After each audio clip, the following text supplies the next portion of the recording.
Alright, magandang araw po once again. This is John Noranya from Negosyo University. And of course, we have here, Josel, magandang umaga po sa inyong lahat. I'm happy to be here.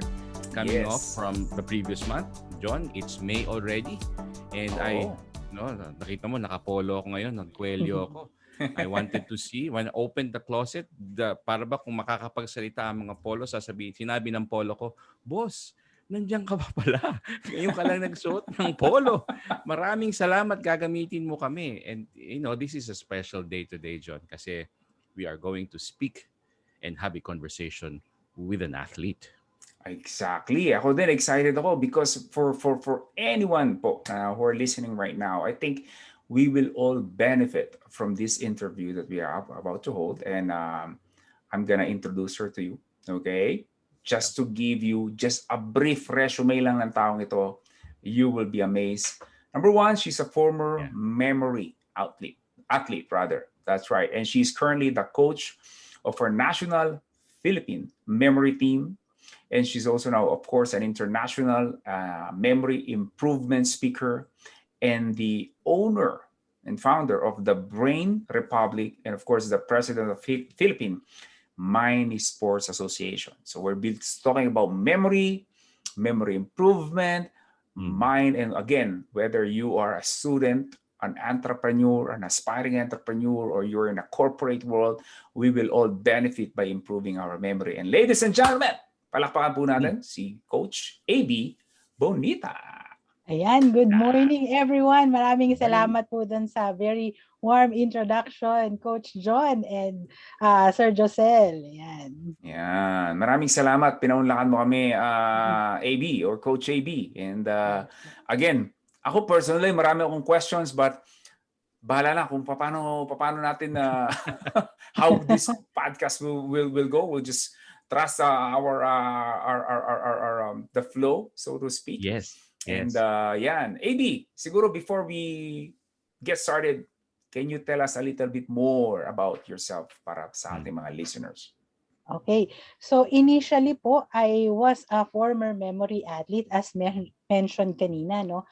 So normally, people are just familiar with physical sports like basketball, pero wala siyang masyadong sports which exercise yung brain natin. Nandyan sila chess and then yung iba pang mga word activities. Pero yung ginagawa namin, ano ba yung memory sports?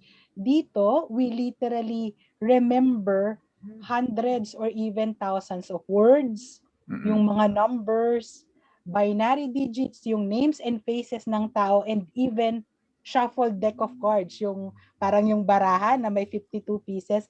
In just a few minutes, we can remember that. So, yun po yung memory sports side namin na initially hobby lang to. Then later on, we found out kasama ng mga teammates ko na pwede pala natin gamitin yung mga techniques na yon to our daily lives, sa education, board exam, work, or business. So, doon na nag-start na nagko-coach na din ako for the practical applications ng aming mga memory techniques. Oh, yan. Grabe. So, it all started sa iba earlier, offline, guys, we were talking about a little bit of her background. And sabi mo, AB, nagsimula ka lang as a hobby. So can you give us a little bit of background? Number one, with you, right? How it all started. Una-una, paano ka nagkaroon ng interest? Pangalawa, what's currently like the development? Ano na bang development? Kasi ngayon, di namin alam. Ako ngayon ko lang nalaman na mayroon pala tayong national team. Yes. Philippine Memory. So ano na yung naging development, should I say, of the Philippine society with regards to memory, our beliefs, because I believe yun yung itatanong ko rin mamaya sa'yo is yung common belief na do people actually have a bad memory? Right? So mamaya natin sasagutin yung marami akong tanong. But can you give us first a background? Paano ka nagsimula from someone na hobbies? And then, ano na naging development ngayon ng Philippine National, National Philippine Memory Team? Ayan, okay po. So yung starting point ko talaga dito, paano nagsimula din yung advocacy ko na hobby, I was working in a different field. Engineering yung field ko dati. So I was working in the industry, pero before, I have a bad memory. Okay. So, when I was in high school, ang tawag sa akin ng mga classmates and friends ko, Lola. Lola. Okay. Pagdating ko ng college and nung Mhm. nag-work na ako, medyo nag-improve naman ng konti. So, ano yung Oo. improvement na yun? From Lola, Ulyanin na yung tawag sa akin. So, Ulyanin, somehow I felt bad. Somehow I felt really down. And there was even a moment na one of my friends and colleagues called me Tanji A. Mm. So, Tanji A. So, parang Mm. I was so sad na I was in my mid-20s that time. I was 25 that time eh. Tapos tinawag ako ng Tanji A because of simple instructions from our bosses that I cannot follow. So sabi ko, mukhang kailangan ko ng bagong activity to exercise my brain kasi I was just working 8 to 5, paulit-ulit yung ginagawa and then Mm. just a regular employee. So, Correct. doon ko na found out na meron palang memory sports thanks to my classmate in college. So, doon ako na-introduce sa memory sports and then sa team, meron palang Philippine memory team and then eventually, I met other members of the team hanggang so we share nag-share sila ng mga knowledge nila hanggang na-meet ko yung ibang mga coaches din and then eventually, nakapag-compete ako as a memory athlete. So, doon na nag-start competition, then later on parang laro-laro lang, hobby lang siya. Then nakita namin yung potential niya na ang dami palang magagaling na Pilipino na kayang mag-memorize. And sayang kasi Mm. for like 2 years na yata halos, kami-kami lang yung naglalaro. So parang na-experience na namin yung winning and the fun of playing. Sabi ko, temporarily stop muna ako. After some time, temporarily stop muna ako from actually competing. Then, nag-start na ako magturo sa ating mga fellow Filipinos. Yeah. Oh, wow. And kailan to nagsimula? More or less, like Uh, when did it all started? 9 years ago, around 2012, doon ako 2012. nag-start. So you're saying that before 2012, there is no team or whatsoever with regards memory competition in the Philippines. Ah, Is that what you're saying? for the memory sports here in the Philippines, around 2010, 2011, meron na. Pero sa world, nag-start siya sa United Kingdom, year 1991 pa. So it's a Okay. global sports, it's a global game siya, 1991 pa siya nag-start. 1991 pa. Hindi lang tayo involved. Ang ganda kasi ng pagkaka-frame and we've all been used to as athletes like John and myself, athlete daw.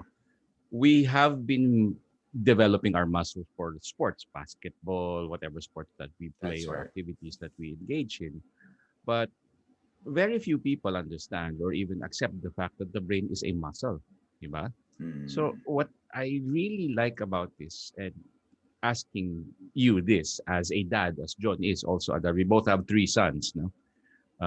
Tatlo din anak niyang lalaki, ako din tatlo din. So it's a challenge to keep them interested and tear them away from the gadgets. How do we get them interested in this mind sports?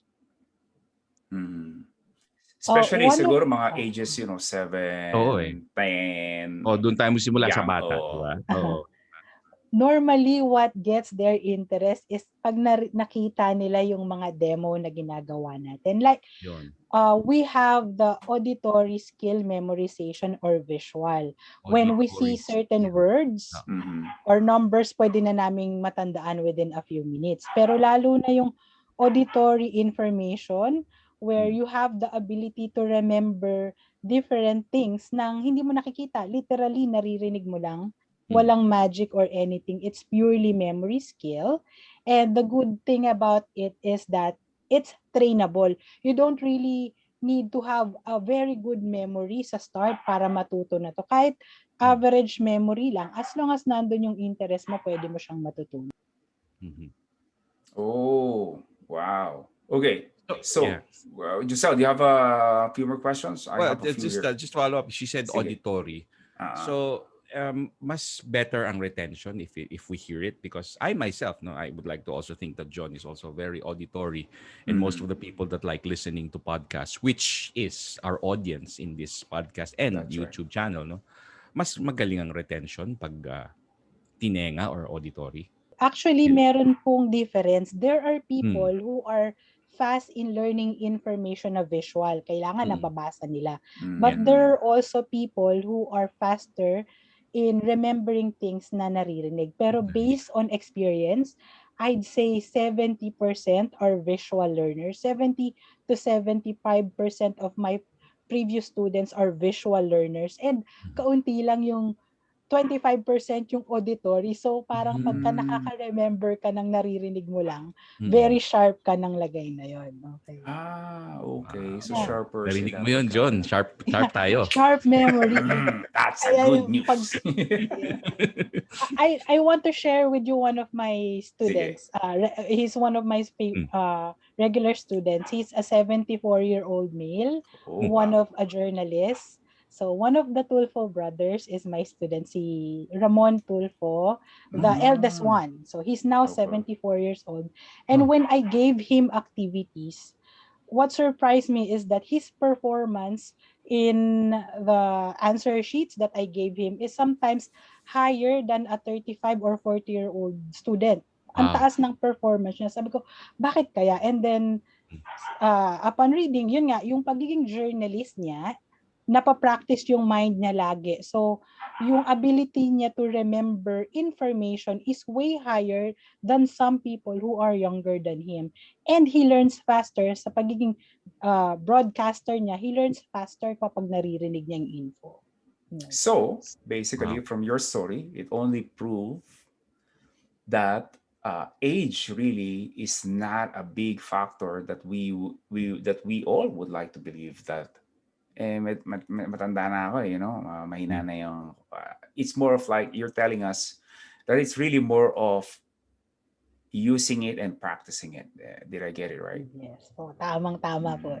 So, kailangan lang napapractice. Kumbaga, yes, age affect memory loss. Pero age only affect memory loss for those people who stop learning. Kasi pag patuloy tayong nag-aaral, patuloy natin ginagamit yung brain natin in doing the activities, kahit na nasa retirement age na tayo, pwede pa rin siyang maging sharp. So, as long as na-exercise, yun nga po, as long as na-exercise yung ating brain, pwede pa rin siyang mag-improve. In your case, so for example, obviously some people probably, I'm just thinking, who are those people who would be interested in here, rather in improving their memory. So in your case, sino yung typically interested with this kind of memory improvement? Are they college professors? Are they public speakers? Are they, Yeah. and for what purpose typically? Okay. So, normally, lalo na ngayong period namin, though we cater kids and adults, pero at this period, ang dami naming adult students suddenly. So, sometimes they are board exam takers, people who are taking law, medicine, or any other courses na may board exam para mas mabilis daw ma-improve. So, hindi naman namin sinasuggest na wag na kayong mag-review sa review center. Of course, maganda pa din yun. So, pangtulong si memory technique. And then we have business people kasi when you're dealing with your clients, minsan nakakahiya pag nakalimutan natin yung pangalan natin, di ba? Or pangalan ng client. So, Naku, guilty ako dyan. Remembering names and faces. So, to build rapport, remembering names and faces. Yan sa mga businesses or yung making speech and presentations without notes. So, definitely kapag ka nagpe-present tayo, yung iba, laging basa ng basa. Diba? Nagbabasa tayo.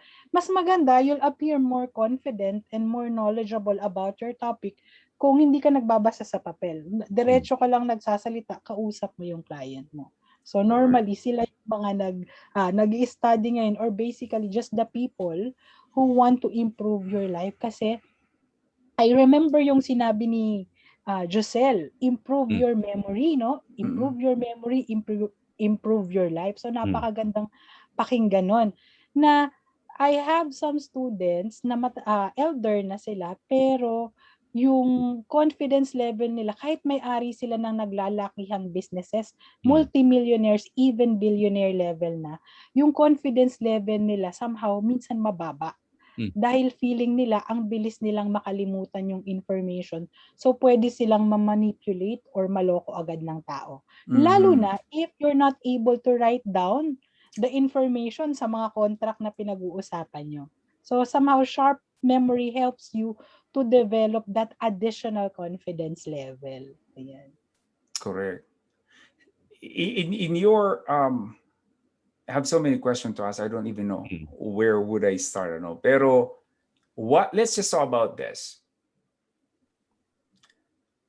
What are the common beliefs, or should we say, myth, so to speak, with regards sa memory or memory improvement? Yung naririnig natin, lalo sa culture ng Filipinos, ano yung mga common na actually hindi naman totoo yan eh.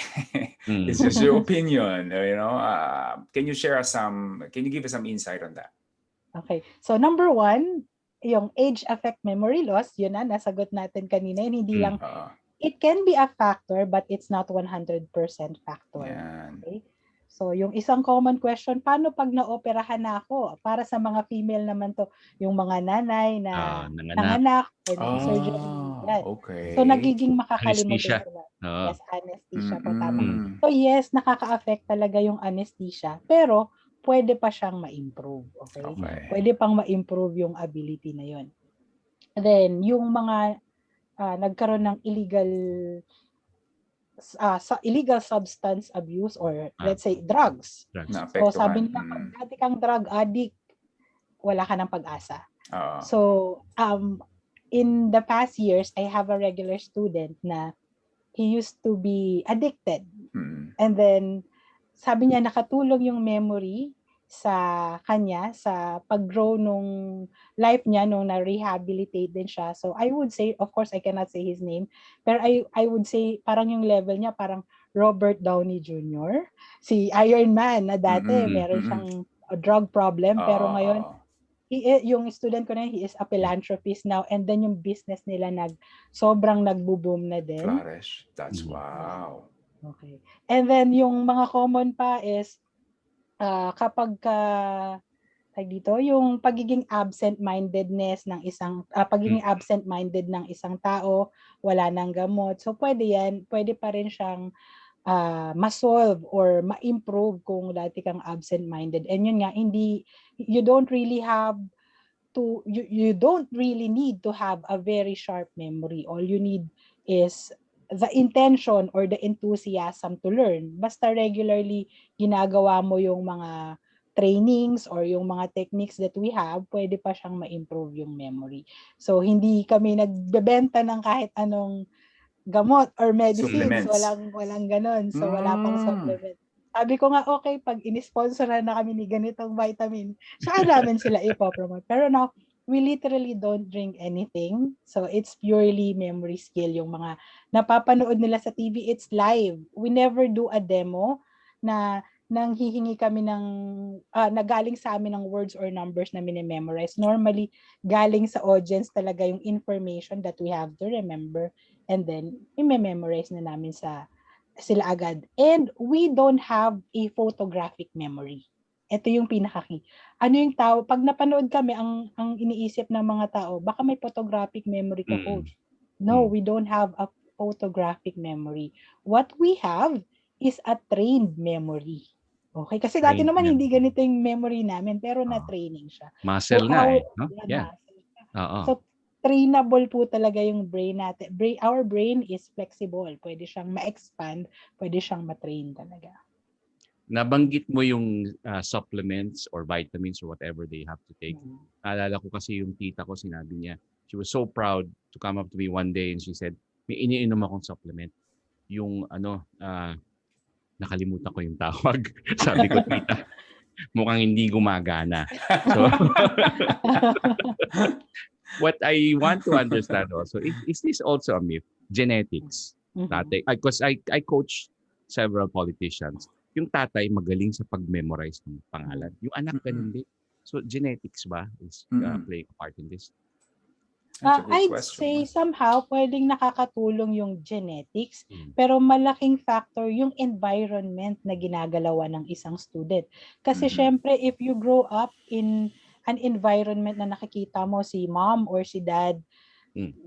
may ginagawang activities, yung achievers, and yung kumbaga yung community around him are really good as well, the school is good as well, so nakaka-apekto yun sa performance ng bata.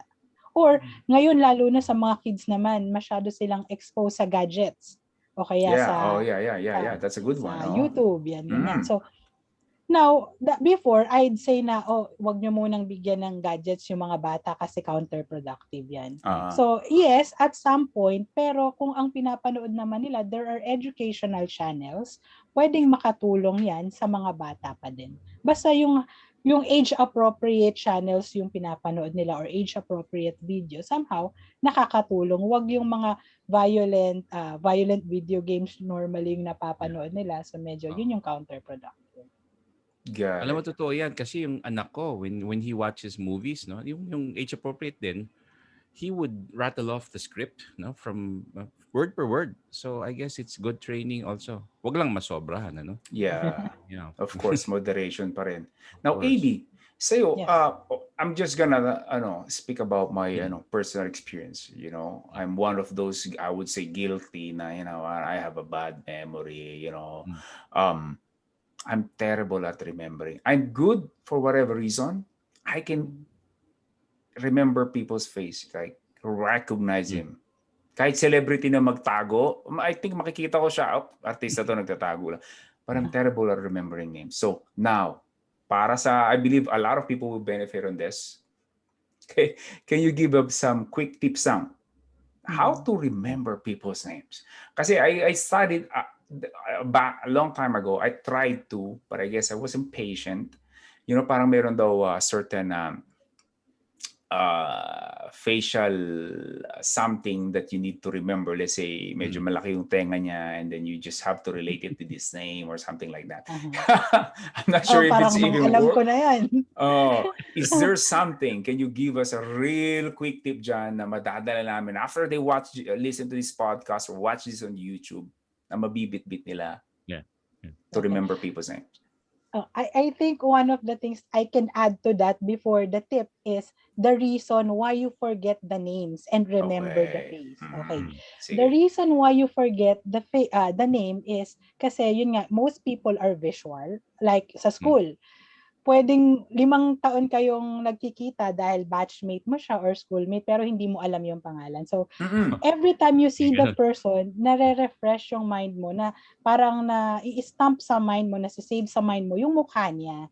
Pero kahit mag-iba na siya ng itsura, ng buhok or whatever, you remember the face. Pero yung name, normally, you just hear it during introduction pero hindi naman lagi silang may name tag. And then lalo na dito sa Philippines, ang tawag pa ng mga tao lagi, after knowing the name of the person, mamaya, ate, kuya, manong, sir, ma'am na lang. So kaya hindi nare-refresh or nare-review yung name ng tao sa brain natin. Now, how do we remember it? So na-mention mo kanina, there are certain coaches which will tell you, kailangan exaggerate yung name ng tao, tapos i-connect mo sa mukha. O kaya, look for the specific feature in the person's face and then you attach the name of that. Pero sa dami ng tao, minsan, ang hirap gawin nun eh. So what I sometimes do in order to remember the name of the person better is to convert the auditory name into visual. Okay, paano nangyayari yun? Pag narinig mo yung pangalan ng tao, example si Sir John, si Coach John, ang name niya John Orania. Pero di ba minsan hindi lang naman gusto mo alam yung name mo, nasabihin pati spelling niya. You have to spell out, para kang nasa registration, spell out the name ni Coach John. Is it John? Jon? Jan? O baka mamaya Sean pala yung narinig. Xain, ganyan. So, try to convert the auditory information into visual para mas maging sticky siya. And then, you can also connect it to something that is related to the person. Pwedeng, saan ka nagtatrabaho, anong field kayo nagkita, Mm. Anong field of work, pwedeng sa group ba, pwedeng classmate, pwedeng mga iba't ibang club or organization mo siya nakita. So that's one of the things. And one of my favorite way as well in remembering names and faces is to get to know the person better, like no additional information about the person. Kunwari si Coach John, bakit John yung pangalan mo? Saan ang galing yan? Galing ba yan sa nanay mo? Sa tatay mo? Minsan mixture? O kaya sa Filipinos, pwedeng galing sa mga saint. Like, pag tinatanong ako, ang pangalan ko AB. Ano ba yung AB na yan? That's Anne Bernadette. Pero saan ang galing yan? Yung mother ko, very religious. Sabi niya, kinuha niya daw yun kay Saint Anne and then Saint Bernadette. Plus, Bonita, yung last name ko, sa Spanish, maganda yan. So, nandun, pwede mong maglagyan ng humor din. So, add humor and then add some connections with the name of the person. Kasi I sa like akin, how you to put it into context. Ang ganda eh. Kasi sabi niya, John, auditory, visual, and then yung feelings also, yun yung context niya. Kaya lang ang fault siguro natin, John, dahil yung minsan yung culture, naalala mo, sabi mo example kanina, malaki yung tenga. Naalala lang natin yung bansag, si tenga. So hindi mo na maalala. So it's mean. It's mean. So it's because it's the culture that time. But what I like how you put it into context. Correct. Kasi sa akin, embarrassing ako, nahihiya ako eh. It's like, uy, John, kamusta na? It's like, uy, kamusta na? Tapos like, ano nga pala pangalan nito? Uy, kunin ko nga pala yung number mo. Ano nga pala yun? Parang gagawa ka na lang ng paraan eh. Alam mo, uy, kamusta ka na? Parang nadudurog yung puso mo, alam mo yun. Especially when I'm playing games, like playing basketball here. I usually play with, younger kids, and eventually they're gonna know my name. And I have like no idea and I'm sure in-introduce na one way or another. Yeah. Parang ganun eh. Parang yun lang yung very, yeah. Siguro one of those things na binanggit mo na AB is yung intention. It's always been like that, You really want to desire to really improve your memory. Now, kaninang binanggit mo may ilang mga market or segment of the society who are kind of like interested in this one. Yeah. Yung iba, maybe sa business nila, maybe sa salespeople will be, a lot as well. Pero pag-usapan natin ngayon naman, kami kanina Diyos, may mga anak kami, we're parents. Can you give us some quick tips naman para dun sa mga parents and maybe can help their kids to better improve their memory, to help them in their school? Any tips? So, sa kids naman for school, malaking factor naman if ma-improve yung imagination ng mga kids and then yung ability nila to create story. Kasi sometimes, kapag nagtuturo yung mga teacher, normally text-based talaga siya eh. Buti ngayon, may mga PowerPoint presentation na, pero okay pa din yun. Pero one of the things that can help students to remember, lalo na yung mga enumerated items or enumerated lists, the common thing that students do, whether you're a kid or adult, when you memorize, repetition method. Paulit-ulit mong nire-repeat yung information. Kunwari, eto may bibigay akong quick 5 items. Okay. 5 items. Number 1, ang pao, yung red envelope. Ang pao. Number 2, queso. Queso or cheese. Cheese. Okay, so ang pao, queso. Number 3, yung laurel leaves. Okay. Okay. Number 4, 50 pesos. And then number 5, rosas. Okay. Okay. So ano yung 5 items na yon? I-review lang natin kunwari. So normally, uulit-ulitin natin sa brain natin yun. Ang pao, queso, laurel, 50 pesos, and rosas. Diba? Ulit-ulit. Now, ano yung sinabi ko? These are random set of items na if you don't have a technique, repetition method yung gagamitin mong way in order to remember the items. But if you are presented with this set of words, nakita mo siya either nakita mo siya visually or narinig lang, what we normally do is we create stories. Ano yung stories na yun? Magkakaroon ka ng connection with the words and you'll remember it longer when you create stories. Ano yung naisip kong story? Kunwari, merong nagbigay sa akin angpaw nung Christmas. Okay? Nagbigay sa akin ng angpaw, tapos sobrang hilig ko sa keso or cheese. Bumili ko ng keso. Nagugutom pa ako, so nagpaluto ako ngayon ng adobo kay mami with laurel leaves. Okay? Sakto, mula dun sa angpaw na binigay sa akin, may natira pa akong 50 pesos. Lastly, para pasasalamat kay mami, malapit na ang Mother's Day, bibigyan ko siya ng rosas. Okay? So that's the story. And then, eventually, kung ang ginamit mo lang repetition method, yes, you may remember the list of words that I gave you earlier, pero it will just last for a few hours. O kaya kahit hanggang kinabukasan. But if you added story when you are trying to remember different words or information, it can last longer, maybe a week, a month, or depende kung nire-review mo siya, pwede siyang longer. Sige nga, i-try natin yung mabilis na kwento ko kanina. Ano po yung first item na nabanggit ko? Angpaw. Angpaw. Okay. Number 2? Keso. Yes, very good. Number 3? Laurel. Ayun. Laurel. Number 4? 50 pesos. 50 pesos. Number 5? Si Rosas. Rosas. Now, di ba interesting, kahit bata or matanda, kaya nilang tandaan ang bilis lang. Pero what's the hidden activity in that set of words that I mentioned to you guys? You're actually able to remember the first 5 Philippine presidents. Okay, so paano nangyari? Paano 5 Philippine presidents did that? Paano? Kasi si Angpao, 'di ba yung Angpao or Aguinaldo during Christmas. So representation siya. Instead of remembering the name Emilio Aguinaldo, I tried to get a keyword. I converted his name into a picture or a story. So Angpao represents Emilio Aguinaldo. Kasi Aguinaldo, pag Pasko, binibigyan ko ng angpaw. Next, number 2, Quezon. Sounds like Escudero. Manuel L. Quezon. Manuel L. Quezon. Sorry. So, Manuel L. second Quezon president, ayun po. Second president natin, Quezon, Manuel L. Quezon. Sino yung third president natin? Laurel. Jose P. Laurel. Tama.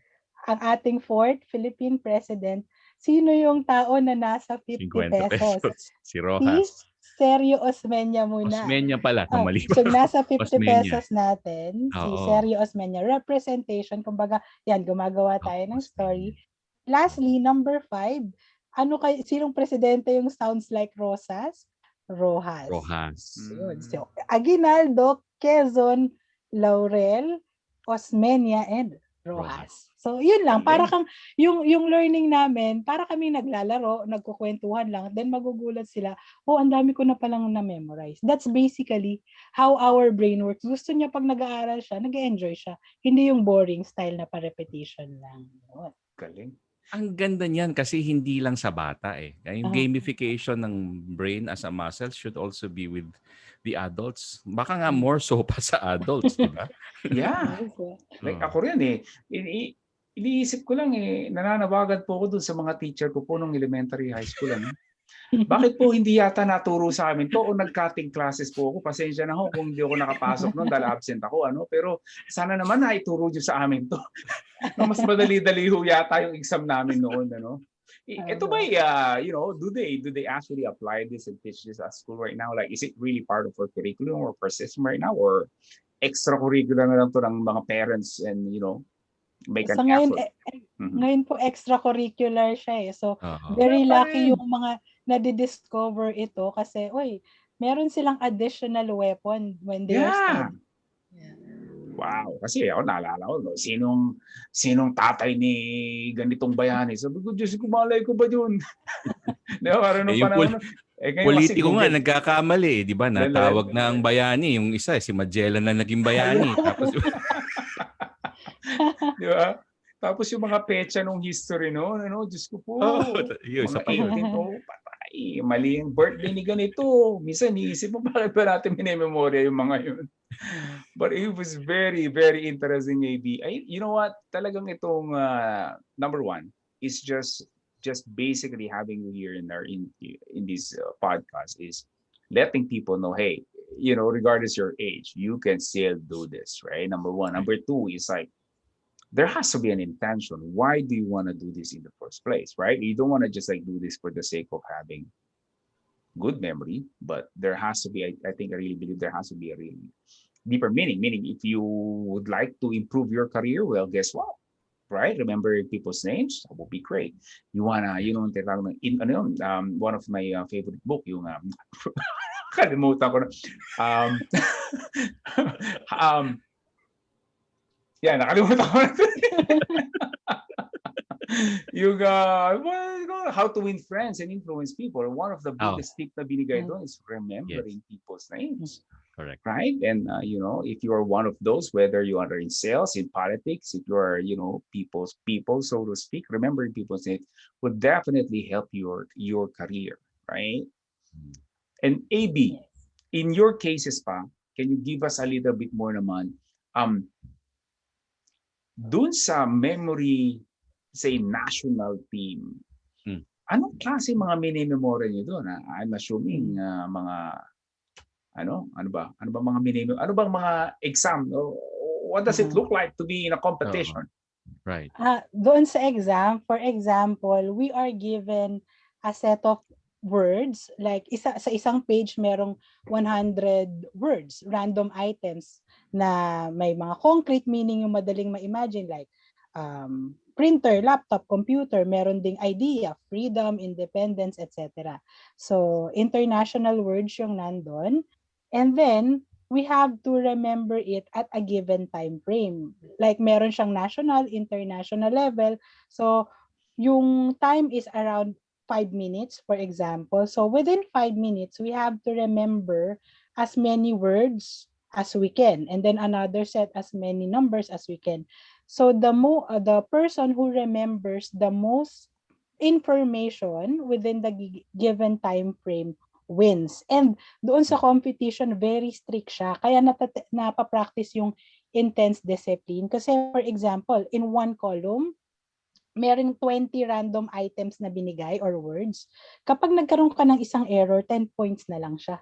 Pag dalawa, magiging 0. So napapractice yung mind mo na kailangan eksaktong information yung ma-remember mo, kasi kung hindi, a lot of your scores can go away. So words, numbers, yun nga, names and faces, mga dates, and binary, yung 01110, parang sa The Matrix. We can literally remember thousands of it in just a few minutes. So with no exaggeration, we can remember that. Plus the shuffled deck of cards. Pero hindi naman kami nagkakasino. So bawal po yun sa amin. So yung like isa-shuffle mo literally yung baraha, and then we will just look at it for a few minutes, and then after that we can remember it. Yun. Interesting. Galing. Oo. Parang like, wow.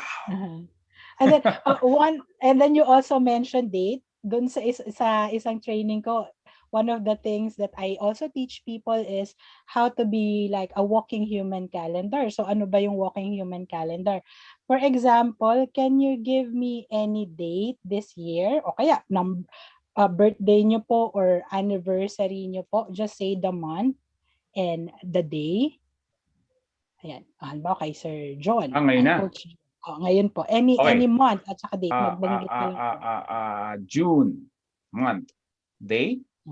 Okay. June. Day or yung date? Yung date naman po. After June, anong date? 27 yan. June 27. This year, June 27. Teka lang po. This year, it will be a Sunday. Oh my God. Titingnan ko lang po. Baka mamaya, demo si Coach, pabida, tapos mali pala. June 27. Tama nga. Tama. So yun po yung isa sa ginagawa namin. It's a walking human calendar. So actually, hindi lang present, pwedeng future, pwedeng past. Pero yun, mas matinding training na po. Mas dun sa program namin, yun nga muna, we have the basic program which teaches you to remember information that you can use for education, work, or business. And then iba naman yung gusto pang, kasi not everyone wants to be a memory athlete, so we have to make separate programs. So for those naman who wants to become a memory athlete, mas mag-improve, doon yung advanced program namin na memory sports. Yan. Para hindi ko na malilimutan yung anniversary namin kasi I get into trouble eh. Ayan. Ilang years na ba? Nakalimutan ko. Ilang years na ba kami?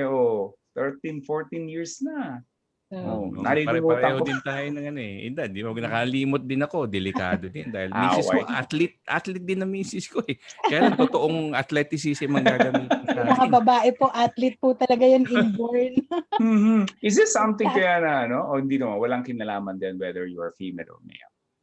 Wala naman. Walang kinalaman yan. Yeah.